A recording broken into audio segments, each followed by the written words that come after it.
Hey y'all, and welcome back to the Canadian Nerd for the remainder of our ToyCon March 2013 coverage. In this episode, what we'll do is jump into a Nerd Girl Burlesque cosplay panel which took place at this ToyCon, and I was lucky enough to be able to get a 20-minute excerpt from. And I'd like to thank both Dr. Stevel and Robert Goldie in advance for helping me in getting that footage, as I was unfortunately late and couldn't attend myself. But thank you very much, guys, and for all of you viewers and you amazing subs, check it out. Let's do it. I'm gonna cheat. Just for that Canadian nerd guy who's not here. Okay, great. Okay. I don't know, what other costumes do I wear? Trouble is, I'm always so busy at convention time, I don't really have time to cosplay most of them. I recently did the Prince of All Cosmos from Katamari Damacy. And, Those are cute ears. Thank you. You also have your Mario and Luigi that you did with Ginger. Maybe. I hesitate to call that much of a costume, but yeah, I've been Mario. The mustache was phenomenal. It was. Yeah. There were no rides. No. Okay. So yeah. And then we have Ruby Pixel on the far right.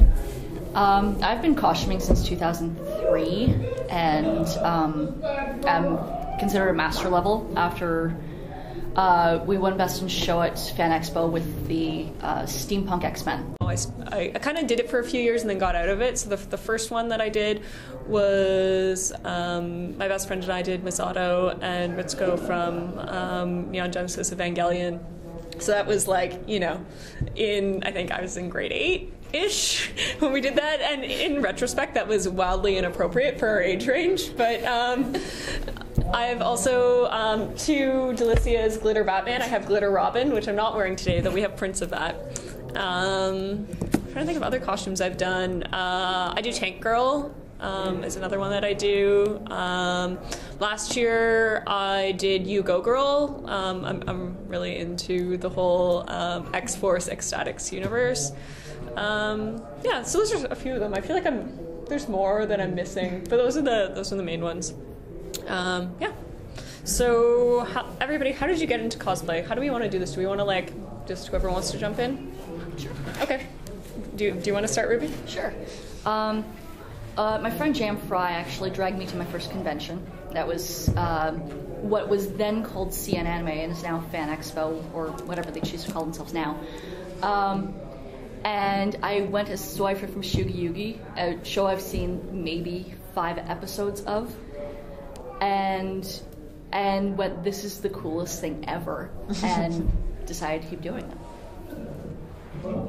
I've just always been big into dress up. As a kid, I'd make ridiculous Halloween costumes. I made myself an Egyptian cat costume, did the mask out of toilet paper tubes or something. And like I said, I don't actually do a lot of cosplaying at conventions. I tend to be behind the table rather than in front, but I eventually realized this is a chance to do even more of these costumes. I don't have to wait for Halloween or for someone to throw a costume party. So, yeah. I think it's the same thing. I really like playing dress up. If I can theme a party, I will do it. So a convention is great for me. I really, really enjoy it, and I kind of started with the pieced together costumes, and I'm now learning to sew, and it started that way. I was like, wow, I really think the 501st is cool, and I want to do that. So I think it was being inspired by seeing other people wearing costumes and thinking that would be really, really fun to do.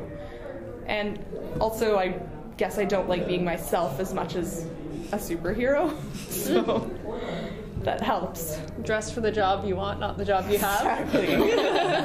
Right. So, Superheroes, did you go saving people? In these shoes, it's really difficult to save people. I like to think that I make their day better, so that's somehow saving them. You're saving them from monotony. Yes. Yes. Saving them from something. Exactly, and that's what it's all about, right? It's about having fun. Okay, so how do you guys pick your costumes or characters, and what do you look for in the characters that you choose to cosplay? Mostly, I look for. I do some crossplay. Mostly, the characters that I do are female, though. I'm looking for somebody who's interesting. I've done. Oh yeah, I did Willy Wonka at one point in time from the Tim Burton movie. It's looking for something that looks fun to do and fun to wear. But mostly, I like to pick badass women. Yeah, for me, it's often just a matter of what am I obsessed with right now. Like, I made this costume around the time when Volume 3 of the book came out, and I'd been, like, waiting for it, kept going to the beguiling, is it in yet? Is it in yet? And, you know, so this is what I'm into, this is what I'm going to make. Similarly, a few years ago, when Daft Punk did their last tour, I spent a month building a Daft Punk helmet, because that's what I wanted to be. I want to be Daft Punk. There's also the flip side of... like, it was convenient. It was also, I was on a big Gorillaz kick, but I also had recently had my hair cut short and dyed blue. So I was a shoo-in for 2D. Like, that made that a really easy costume to pull off. So, like, often that'll be something if you come across a character who already looks like you, or you already have one of the major pieces, that's an easy start point. One that I'm really hoping to do this year is Haruko from Fooly Cooly, just because I own a Vespa. So I figure, how cool would I be, like, showing up at all the cons in costume on a scooter? And, you know, if it's Anime North, at least 100 people will know it. If it's anywhere else, like, maybe one will. Like, I don't know. I think, yeah, they have to be interesting to me, and I have to actually like the character.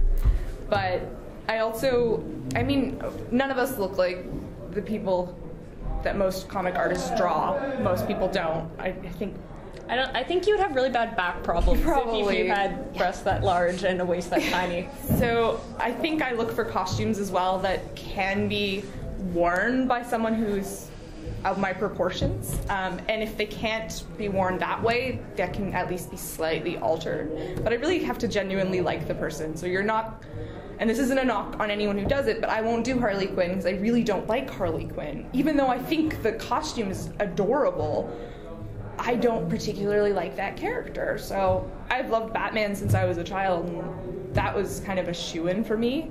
I know a lot of people do Zatanna, but I love Zatanna so much that that had to be a costume that I owned. And then the burlesque side of it comes into play as well. So this is a burlesque costume. It snaps apart.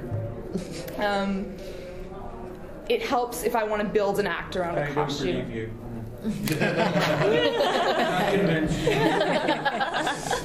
You have to buy an extra ticket for that show. Yeah. In fact, March 28th at Lee's Palace in Toronto. And What's the theme? The theme is that it's my 30th birthday, and so Really? Yeah. Oh. Happy birthday, 30. It's gonna Dirty be 30. the dirtiest of 30. 30s. 30. Oh, Yeah. No. Can't do it up again, but that helps. Okay. So, in terms of the characters that you choose, do you guys have any thoughts about choosing alternate versions of costumes, or your own versions of costumes, or maybe choosing an obscure character? Never. I think it's awesome doing an obscure character. I did a character I was Julie Winters from the Max last summer, and it was because my costumer really, she's like, oh, you have to do this, and she was making it for me, and she really wanted me to be Julie. And very few people knew who I was. I think most people thought I just had a really bad sense of style, because it's not very... If you've seen it, it's basically a white tank top with, like, very cut-up flared jeans with fishnets under them, and the flares are bleached out. But she is an obscure character, but the people who knew who I was thought it was amazing. And it was a really interesting thing to go as a character that not a lot of people are around you. So for me, I'm going for myself. If no one knows who I am, that's okay. It actually made it a lot easier to walk through the convention hallways because people weren't as psyched, but the people who were psyched were incredibly happy to see me. So I think there was that one girl who I think you made her entire weekend at FanExpo last year. She just like, "Can I give you a hug, Julie?" And she was calling me Julie, which is a really great part of cosplay, is that people really start referring to you as that character, which is why you should pick someone you like. But I think for me is there are so many versions of especially comic book characters that when you start picking a costume, you should really start doing your research. Just start with a Google image search and start looking at what people have done. DeviantArt is great if you've decided that you don't want to go with an official version of a costume. Type the character into DeviantArt and see if there's an artist who's done a version of that costume, because chances are they have, no matter how obscure.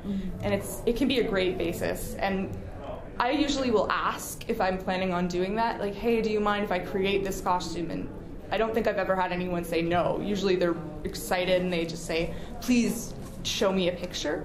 So don't think that if you want to be the Flash, you have to wear a spandex suit and that's the only option. There are older versions that are typically a lot easier to get away with because they're not strictly spandex suits. There's characters like Mary Marvel that it's actually a very flattering costume. don't believe you. I loved your Valjean cosplay at the last one. Do you want to talk about obscure characters? Yeah, well, I mean, right now I'm dressed as Noah from an Italian comic book from about 10 years ago.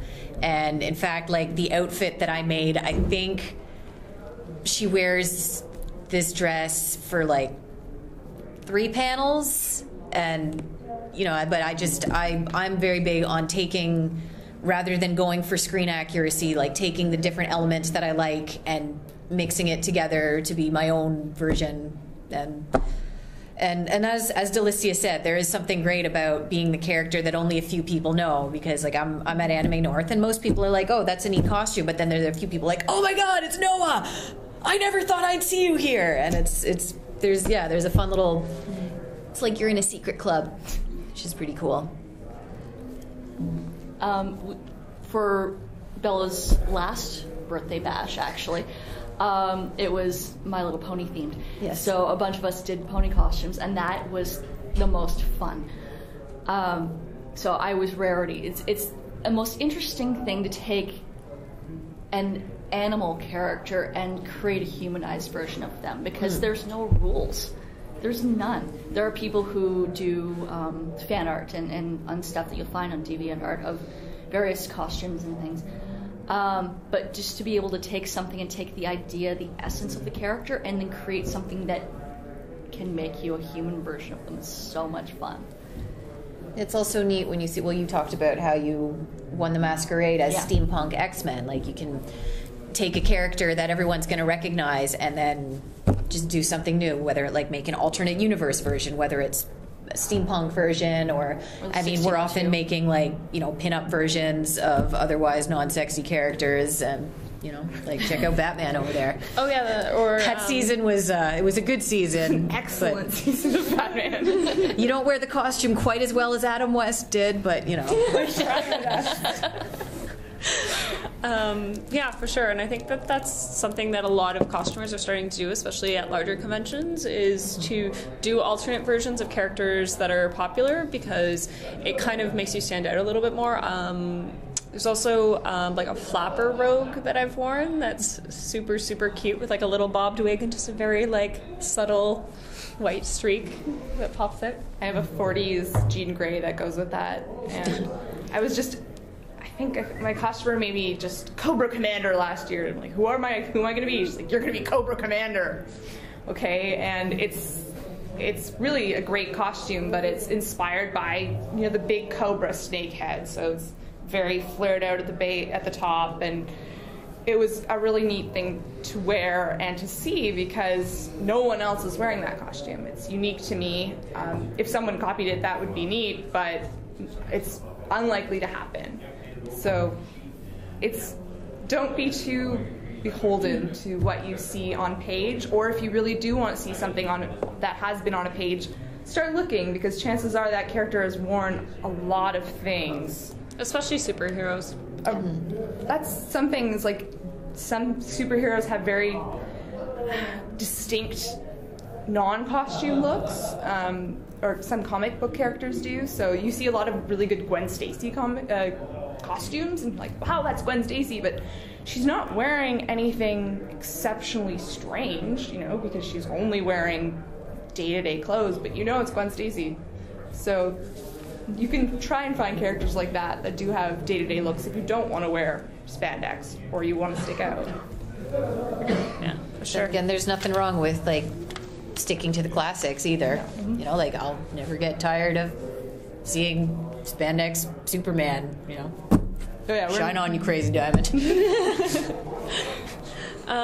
So what do you guys think the skills that are needed to be a successful cosplayer are? If you have some sewing ability, cool. It's not always necessary, depending. There is fabulous stuff called Heat and Bond that I adore, and it comes in little strips, and you can make scenes with it with an iron. So if you don't have a sewing machine or don't know how to use one, or if you don't have the months it'll take to hand sew everything, you can iron together your costume, and it's great. Yeah, I mean, most of the stuff I do is sewing based, but it's not necessary. Like, especially, I mean, like, skills to be a good cosplayer, like, really all you need is to be able to wear an outfit. You know, like, if you can make an outfit, like, that'll give you an advantage, but there's no reason that you can't collaborate with someone else, have someone else make it. Like, there are a lot of costumes that you can do just based on finding the right pieces in stores and then matching them together the right way. So yeah, it just comes down to being good at wearing things. Yeah, personality is very helpful when you are a costumer, because there's just a second rogue here today, but they're two very different people, so that's what's going to differentiate them, and obviously they look very different. You're going to be interacting with people if you wear a costume, generally speaking. Someone is going to come up to you, no matter how obscure you think your character is. So have that kind of preparation and a willingness to meet people, and I think it is actually a really great way to meet people through wearing a costume, meeting someone with a common interest. You wouldn't be wearing that costume if you didn't like it, and they wouldn't be coming up to you if they didn't like it. I think when I started, I had very little sewing ability, but one of the things I think you have to have is like very good Google foo. So knowing how to search the internet for things is really helpful, because no matter how great a seamstress or molder you are, some things are impractical to make and some things are cheaper to buy already. Someone probably makes them better or cheaper than you can. I live in a condo, so casting things for me is really, really impractical and actually illegal. I couldn't go to my parking spot and do that. They would not be happy.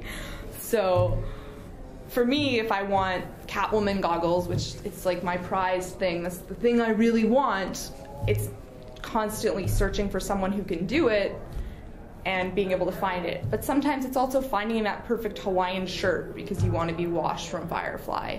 And knowing the keywords to search on eBay or Etsy it's really, really important. And just putting in hours to find that perfect brown wig and knowing what those words are to search for it are actually really important. So yeah, a certain degree of perseverance and not just going, well, I didn't find it the first search.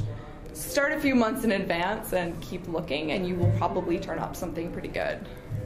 I'd also like to add, one of my superpowers actually is finding stuff in thrift stores, like various pieces, or looking at stuff and saying, hey, I could use that for X.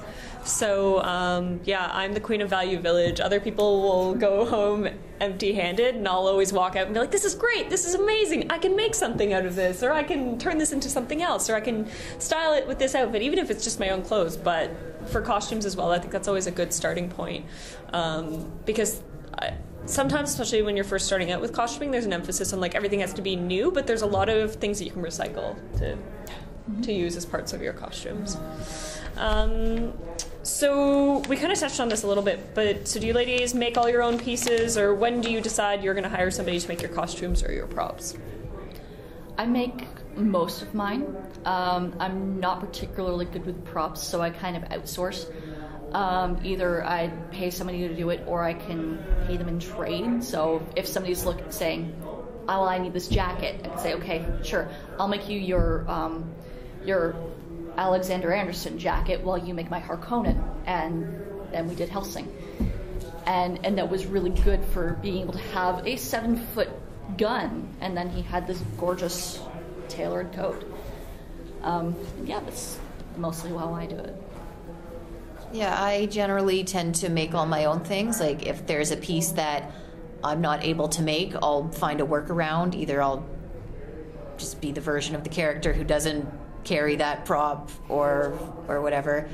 Like, there was one time the Daft Punk helmet I did before. I did have a friend like help me out with some LED wiring so that I do that. But for the most part, I like making things, so that's what I'm here for. I make some, and I have others commissioned. If it's a really complicated burlesque thing where there's snaps, this is covered in snaps, this was made, but I'm trying to make more and more of my own things. Generally, if it's sewing, now I make it, but props I try my best. If not, I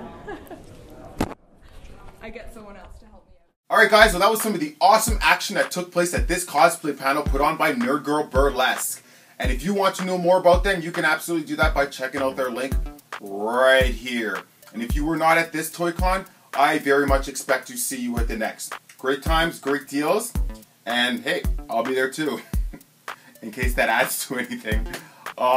But before we sign out, I'd very much like to tell you guys about some of the amazing events that the Canadian Nerd has already been invited to attend this year. And that begins with Anime North.